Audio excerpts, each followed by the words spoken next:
It's not just for the governments or just for the private sector or just for the NGOs. We need all of us on there. And I think it's absolutely important that there is the space for the civil society and civic voices as well in the democracy. As Rilli already mentioned, I was actually amazed that I told him our citizens' priorities are overlapping maybe 70% with the government priorities of Finland.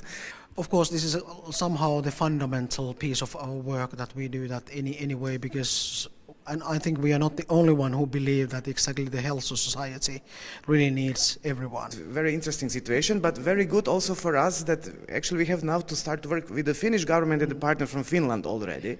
Because rule of law, as you can imagine, in Romania, it's so important also back home in my country, in Croatia. That's why I think it's absolutely fundamentally important that exactly the countries like Finland, who is really in a good shape comparing for many other countries in the world, that also the good pupils in the class is also raising its voice and really saying that this is absolutely fundamentally important wherever we are. And then I think it's very important, and I'm really happy that the Finnish government would like to push that more and really seeing that we need to really follow the democratic rules and we need to respect all actors' voices and we need to work together so that we can really make the difference on that. Because I'm thinking that Europe is losing the credibility to go outside the borders when we have situations as we are having in Poland, Hungary, which are really endangering the human rights. What really unites and which is really the good frame for all of us are, of course, the UN level agreements like Agenda 2030 around the sustainable development. I think that's really exactly almost the best agreement in the international level what we can really use to really make the change in this world. Of course, we have luckily still the climate change agreement, we have the human rights agreements, all of that.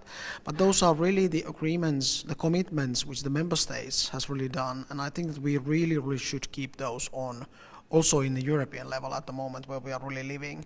And still the rest of the world is really looking for how the EU is functioning, which kind of actor the EU is in the global level, but of course in the regional level, and then also from the national point of view. But I think that it's absolutely crucial now in this time where we are living in the world that Europe really takes its role on that and really make these international agreements back to the reality as well. So we define this as one huge priority, but not only rule of law, it's also the situation about the human rights, civil society within Europe. So we would like really to see European Council in 2020 in Croatia to do much more work related to the protection of human rights, civil society, rule of law within Europe. And for us, where, like I said, that we have the common priorities as a trio, I think it is very important. We just talked with Gordan that exactly there's quite a lot of similarities now with the Finnish and the Croatian presidencies already now, which one of those is the civil society and democracy and all of that. So it's good, and then it's nice